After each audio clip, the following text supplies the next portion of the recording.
సాయిరామ్. కర్మయోగాన్ని మనం చెప్పుకుంటున్నాం. ఇవి మొత్తం 43 శ్లోకాలు.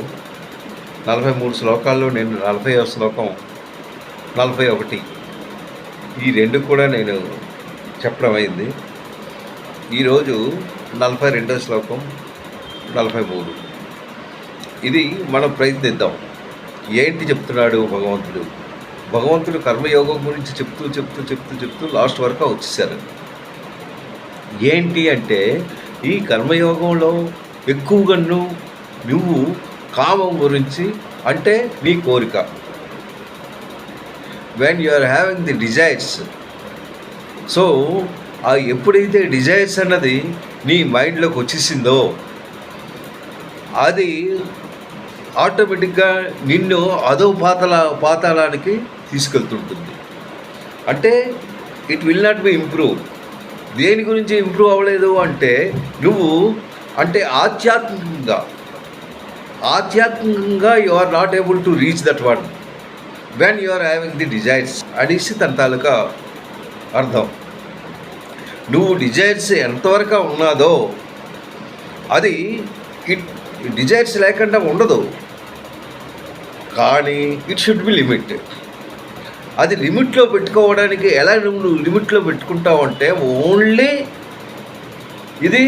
ఓన్లీ డివోషన్ లెవెల్లోనే నువ్వు దాన్ని అదుపులో పెట్టుకోగలవు. అది ఆ కామం అన్నది, ఆ డిజైర్స్ అన్నది ఎలాగా అన్నది ఆయన 40వ శ్లోకంలో చెప్పాడు. ఇంద్రియాలు, మనస్సు, బుద్ధి, ఈ మూడిట్లోనూ అది ఆ డిజైర్స్ అనేది ఉంటుందన్నమాట. అది నివాస స్థలం. కామము అనేది ఈ మూడిట్లోనే ఉంటుంది. మనస్సు, బుద్ధి, ఇంద్రియాలు, ఈ మూడు ఏకమైనప్పుడు దాన్ని ప్రేరేపిస్తుంటాయి. ప్రేరేపించి దాన్ని ఆ కోరికల వైపు తీసుకెళ్తుంటుంది. ఎప్పుడైతే నీకు బుద్ధి నశించిందో, బుద్ధి ఎప్పుడైతే లోపించిందో నువ్వు భగవద్ ధ్యానానికి వెళ్ళలేవు. అందు గురించి అది ఒక శత్రువు. ఏది? కామం అన్నది ఒక శత్రువు. It is the enemy of your life. దాన్ని చాలా జాగ్రత్తగా నువ్వు చూసుకోవాలి. అంటే యూ షుడ్ కంట్రోల్ యువర్ ఇంద్రియాస్. ఆ ఇంద్రియాలను నువ్వు కంట్రోల్ చేయలేకపోయినట్టయితే యు ఆర్ ఇంకా నువ్వు మోక్షం వైపు అటువైపు నువ్వు వెళ్ళలేవు అనేసి 41వ శ్లోకంలో చెప్పాడు.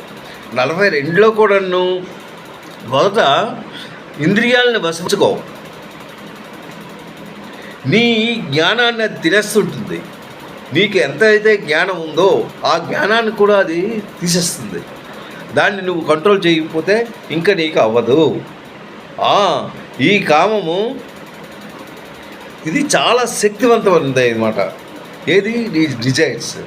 దాన్ని కంట్రోల్ చేసుకోవాలంటే ఇంద్రియాలని కంట్రోల్ చేస్తూ నువ్వు ముందుకు రావాలి. అది ఇక్కడ చెప్పాడు. ఇప్పుడు నేను 42వ శ్లోకంలో నేను చెప్తాను. ఇంద్రియాణి మనః బుద్ధి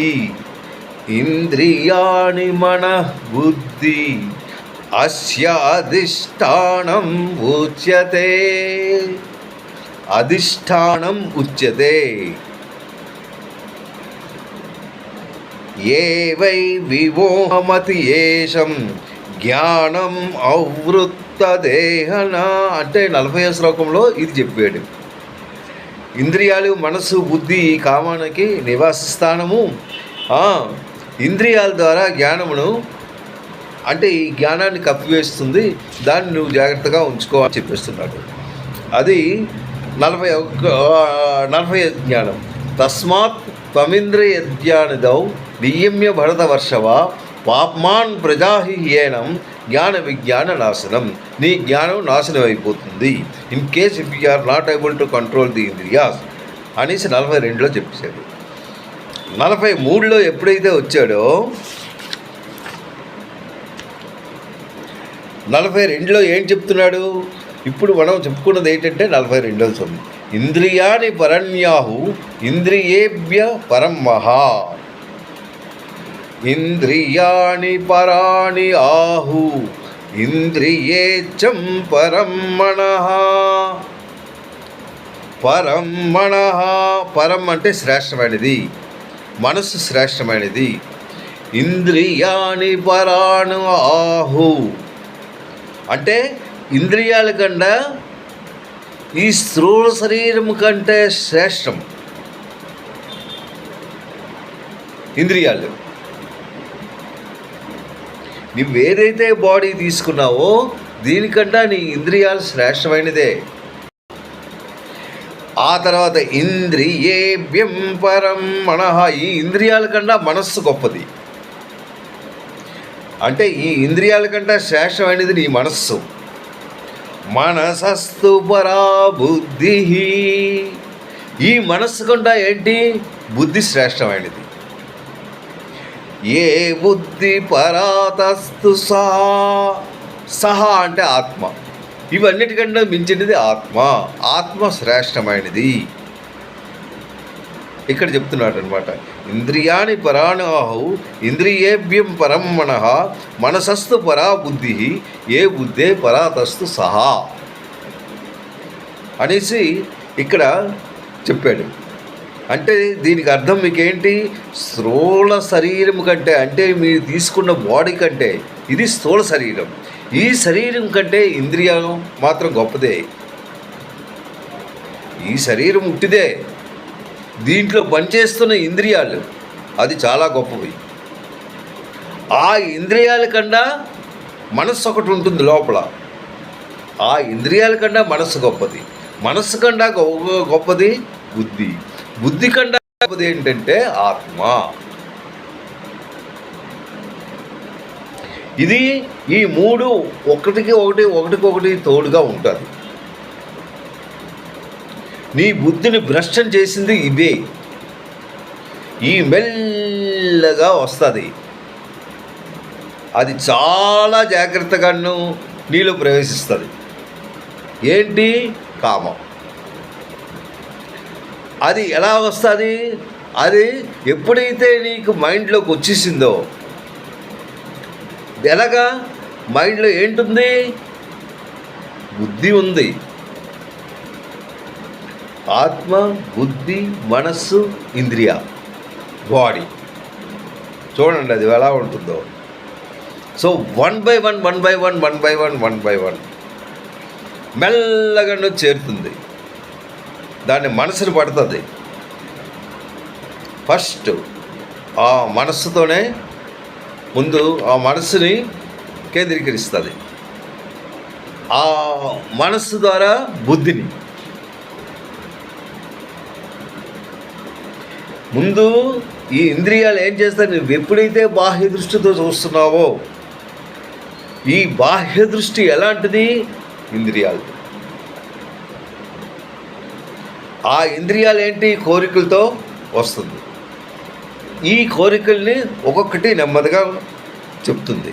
అంటే ఇది కఠోపనిషత్తులో ఏంటని చెప్పాడు అంటే, నీ శరీరం ఒక రథం లాంటిది.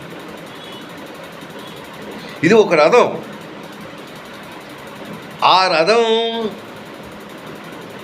ఏం చేస్తుంది? ఈ రథంలో ఏటున్నాయి? ఇంద్రియాలు. ఈ రథాన్ని ఏటుకొని పెడతాయి? గుర్రాలు.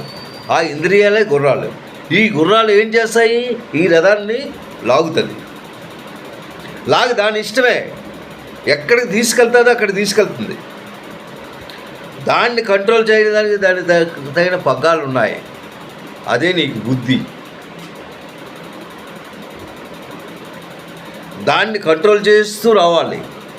దాన్ని, ఆ పగ్గాల్ని దాన్ని పట్టుకుంటూ జాగ్రత్తగా నడిపించాలన్నమాట. లేకపోతే అది ఎక్కడ పెడితే అక్కడికి తీసిపోతుంది. తీసుకెళ్ళిపోయి ఒక పెద్ద యాక్సిడెంటే అయిపోతుంది. నువ్వు ఇంకా అందులో పడిపోతావు అనమాట. ఆ ఊబిలో పడిపోతావు. ఆ ఊబిలో పడకుండా ఒక మంచి తోవకు తీసుకెళ్ళాలంటే నీ తాలూకా జ్ఞాన మార్గంలోకి దాన్ని తీసుకెళ్ళాలి. జ్ఞాన మార్గంలో తీసుకెళ్ళాలి అంటే నీ బుద్ధి చక్కగా పనిచేయాలి. అది ఇష్టానుసారం వెళ్తుంది. ఆ ఇష్టానుసారాన్ని నువ్వు దాన్ని కంట్రోల్ చేసుకోవాలి. ఈ ఆత్మ అన్నది అందులో ఉంది. దాన్ని నడిపించేవాడు బుద్ధి. బుద్ధి ఏంటి? ఇది సారథి లాంటిది. బుద్ధి, శరీరం రథం, మనస్సు ఏంటి?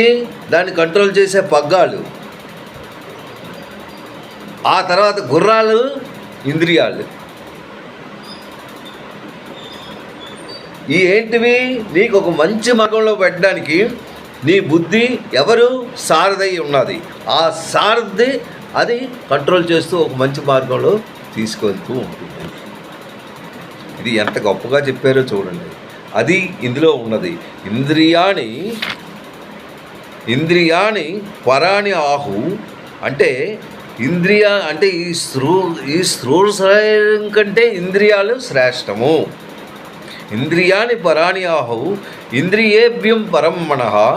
మనస్సు శ్రేష్టమైనది. ఇంద్రియాల కంటే మనస్సు కంటే బుద్ధి, ఈ బుద్ధి కంటే ఆత్మ అనేసి ఈ 42వ శ్లోకంలో చెప్పాడు. రేపు మరొక శ్లోకం ఉంది. ఆ శ్లోకం నేను చెప్పి దీన్ని కంటిన్యూ చేస్తూ మీకు ఆ ఒక్క శ్లోకాన్ని 43వ శ్లోకం చెప్పేస్తాను. ఏవ బుద్ధిం పరం బుద్ధ్వా సంస్థాభ్యాత్ సమాత్మనః జహి శత్రుం మహో వాహో కామరూపం దురాసదమా అనేసి ఈ 43వ శ్లోకంలో దాని అర్థం అది ఏంటి, ఈ కర్మయోగం గురించి పూర్తిగా మీకు బోధిస్తూ మీరు కూడా ఒక మంచి మార్గంలో వెళ్ళడానికి కృష్ణ భగవానుడు ఏదైతే చెప్పాడో అది మనసులో భావిస్తూ మీ తాలూకా జీవితాన్ని ఒక మంచి మార్గం వైపు తీసుకెళ్ళడానికి మీరు ఎప్పుడూ ప్రయత్నిస్తూ ఉండాలి. సాయిరామ్.